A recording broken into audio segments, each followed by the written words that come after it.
Ndërkohë në vazhdën e intervistave me kandidatët për krerët e komunave, në radhë kemi kandidatët për kreun e Zhelinës, një komunë relativisht e vogël, por politikisht shumë e njohur në skenën partijake të vendit. Emir Sulejmani dhe Blerim Sejdiu do të garojnë për kreun e Zhelinës dhe kryetari i ri do dihet me siguri që në raundin e parë të zgjedhjeve. I ftuar i parë është Blerim Sejdiu, kandidat i koalicionit Vlen për komunën e Zhelinës. Zoti Sejdiu, mirë se erdhët në Alsat. Mirë se u gjeta dhe faleminderit për mundësitë.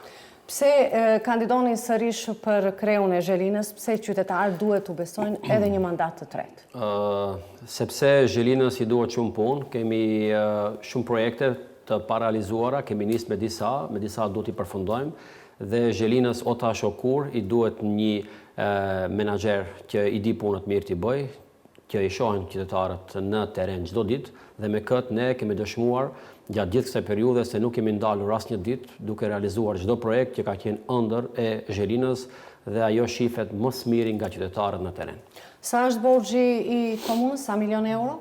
Domethënë me publikimet e fundit të Ministrisë të Financave është diku afërsisht 3 milion euro dhe ka qenë e publikuar në webfaqen e Ministrisë, ku aty bën pjesë jo vetëm komuna e Zhelinës, por gjitha institucionet publike që i ka ky shtet. Pse është bërë gjithë ky borxh, zoti Sejdiu? Sepse ata nuk dinë të lexojnë, ndoshta kanë lexuar 2 herë, se vërtet nuk e them këtë për të nënçmuar dikend, po ka gjasë që ti lexojnë numrat nga 2 herë dhe ajo del pastaj duplifikim i asaj që unë përket kam iniciuar edhe normalisht një padi që do merren organet kompetente për këtë, do dëshmojnë gjykatë se si është arritur ai borxh. Unë asnjëherë nuk kam pas borxh, për hir të vërtetës as kryetarët paraprak nuk kanë pas një borxh 6 milion euro, pas tash komuna e Zhelinës nuk ka një borxh 6 milion euro për të qenë i sinqert dhe për të qenë i sakt para opinionit.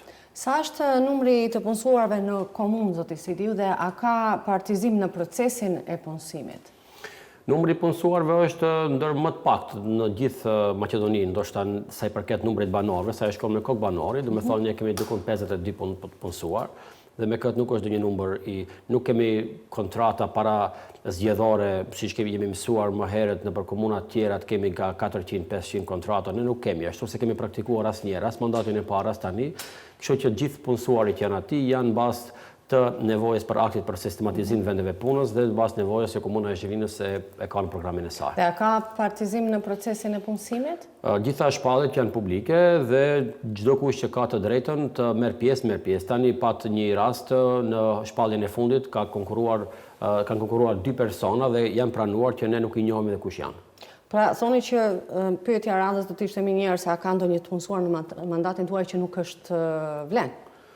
Do të thotë punësuar mund të ketë edhe BD edhe Vlen. Unë kur kam marrë aty ka pas edhe të punësuar BD edhe tani mandatin tim. Domethënë në bindjet e tyre janë jashtë profesionit. Mua më intereson çfarë profesioni ka dhe a i përket punës dhe kërkesave të komunës Zhelinës. Zoti Sejdiu, çfarë keni premtuar në mandatin e kaluar dhe nuk keni arritur ta realizoni, nuk i keni realizuar? Nuk mund ta them ashtu për arsye se ndoshta keni dëgjuar edhe dikun tjetër, po e përsëris edhe këtu.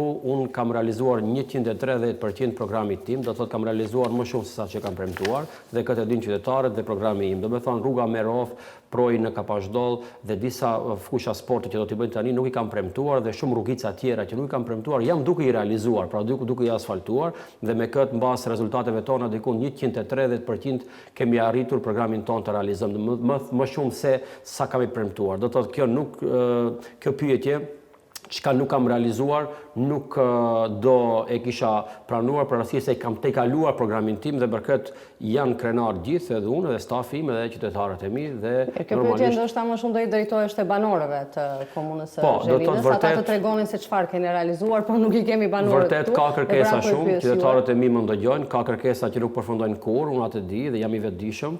Nuk them se gjitha kërkesat e komunës Zhelinës kanë përfunduar, sa atëherë nuk do kishim nevojë ne të punojmë më shumë, por dua të them se ata që i kam premtuar i kam realizuar gjitha, edhe më shumë se ajo.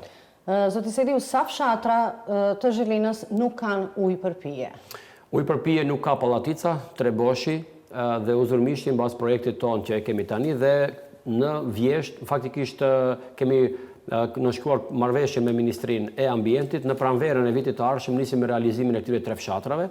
Pastaj kemi ndërtuar pusë të ri si dhe sistem të ujësillësit në Stremnicë dhe në Zhelin, me rinovim të sistemit të gjithë pompave aty.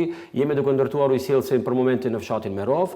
Vjetë përfunduam, faktikisht para 2 vite përfunduam me ujësillësin në Kapashdoll dhe me këtë trend të ujësillësit do vazhdojmë edhe në vazhdim. Javën që lam pra mbas unë rregullova dhe çështjen e ujit pishëm në fshatin Grupçin, ku do të promovoj këta ditë pra ujin e pishëm atje me sistem të ri të ujit, me pompë të re dhe me një lidhje të re që ky fshat ka pas një defekt gjatë kohë dhe nuk ka pas ujë të pishëm dhe e gjetëm në zgjidhjen dhe sot ky fshat ka ujë të pishëm. Vazhdojmë me trendin e ujit të pishëm, domethënë gjitha fshatra nuk do ndalemi me këtu, për arsye se ajo është jetike. Sa është në total numri i fshatrave? Ju përmendët 3, Treboshin, Gjithë Pallaticën, fshatrat Uzurmishtën. e keni parasysh, fshatrat malore, si Merova që jemi duke ndërtuar ujësillësin, ata e kanë ndërtuar më herët vetë. Dhe fshatrat malore kanë ujësillës nga ujërat sipërfaqësor.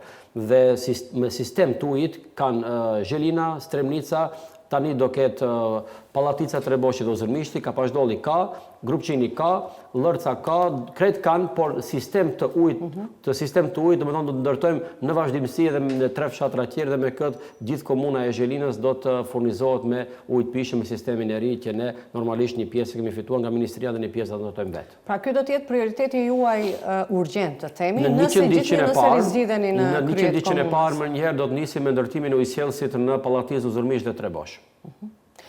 Ku i hedhin mbeturinat banorët? A ka deponi në komunën tuaj? Në komunë Zhelinës ka pas një deponi që ka qenë ilegale dhe nuk ekziston më ajo, domethënë kanë qenë 2 deponi, njëra ka qenë faktikisht në Dëbërth, të cilën e kemi pastruar, dhe deponia tjetër është në Grupçin nga kundërkandidati im, atë ende nuk e kam pastruar, planifikoj dhe atë ta pastroj. Sa thoni që ka deponi ilegale në fshatra? Vetëm një ka mbet, një deponi ilegale në Grupçin dhe është nga kundërkandidati im nga radhët e Akit. Tani nuk e kemi kundër të kandidatin, do e kemi pas juve më njerë në intervistë. E kam fjalën është deponia e vetme që ka ngel pa pastru dhe është deponia të cilën do të ngelet në mandatin e ardhshëm ta pastroj. Nëse riziteni në krye të komunës gjithnjë, sa vendbanime janë pa transport publik? Transport publik, ne nuk e përcaktojmë rregulloren e transportit publik, për arsye se ajo përcaktohet nga Ministria dhe komunat urbane. Ne jemi vetëm, si të them, nënshtrues të ative kontratave dhe gjitha fshatrat tek ne kanë transport publik. Dhe nuk kam asnjë farë reagimi, asnjë farë problematike në këtë drejtim. Thatë më herët se po punoni, vazhdimisht jeni në terren edhe pse jemi në fushat zgjedhore, sa kilometra rrugë keni asfaltuar në mandatin tuaj? Unë nuk mund të them me kilometra për arsye se do gaboja, po mund të them me fshatra dhe mund të them një gjë. Komuna e Zhelinës sot do të ketë 0 gropa dhe këtë e them me bindje dhe e them me krenari, për arsye se sot kemi realizuar projekte që ëndër i ka pas Zhelina ndoshta 35-40 vite. Sot gjitha fshatrat dhe rrugicat e fshatrave janë me asfalt dhe për këtë mbaj përjetësi sepse i din qytetarët e mia është e vërtet apo jo. Si qëndron gjendja me ndriçimin publik në komunë? Relativisht mirë, ne kemi dikun të mbi 3000 drita të instaluara me LED sistem për herë të parë në komunë Zhelinës. Ka reagime ndonjëherë se ndonjë dritë normalisht digjet, që është proces i natyrshëm, por ne reagimet i kemi më njëherë aty ku kemi normalisht edhe kërkesë. Sa shkolla, zoti Sejdiu, keni ndërtuar apo keni rinovuar? Thuajse të gjitha. Do të thotë ne kemi 16 shkolla në komunë Zhelinës dhe 6 drejtori qendrore. Për e gjitha atyre shkollave, ne vetëm shkollën në Sallarev nuk e kemi renovuar dhe gjitha shkollat tjera bukfalisht i kemi prekur me një investim ose drejt për drejt në objektet e shkollave ose në një fushë sportive aty. Domethënë rekonstruim të shkollave në Zhelin, në Stremnicë, në Pallaticë, në Trebosh tani jemi duke rekonstruar gjithën. Në Uzurmisht kemi rekonstruar fushën e sportit dhe shkollë brenda, aty kemi bërë disa intervenime në Grupçin, në Cerov kemi ndërtuar shkollë tre, tani fushën e sportit në Rogle, në Novosel, po ashtu do të investojmë aty te shkolla, kemi plan për një kënd për fëmijë dhe një fushë të vogël sportive. Dhe bukfalisht në gjitha fshatrat, edhe në Merov, mos harroj, në Lërc, në Dëbërth jemi duke rekonstruar gjithë shkollën, në Çiflik. Kështu që kemi investuar dhe do të vazhdojmë të investojmë në për shkollat. Ibrahim Temën e kemi rekonstruar gjithën me UNOPS, pra fondet nordike.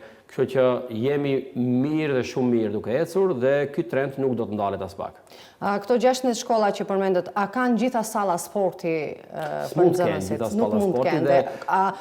Do të jetë edhe kjo prioritet në mandatin tuaj të ardhshëm, gjithnjë nëse zgjidheni në krye të komunës që të siguroni për shkollat salla sporti?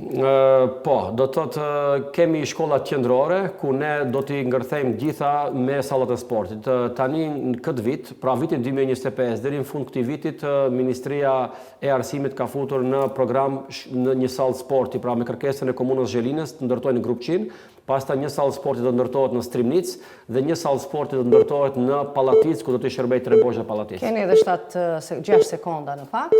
Nëse keni edhe diçka për të shtuar. Ne pra kemi realizuar gjitha ëndrat e komunës Zhelinës, vazhdojmë Zhelinë ta shpallim qytet. Mbaroj.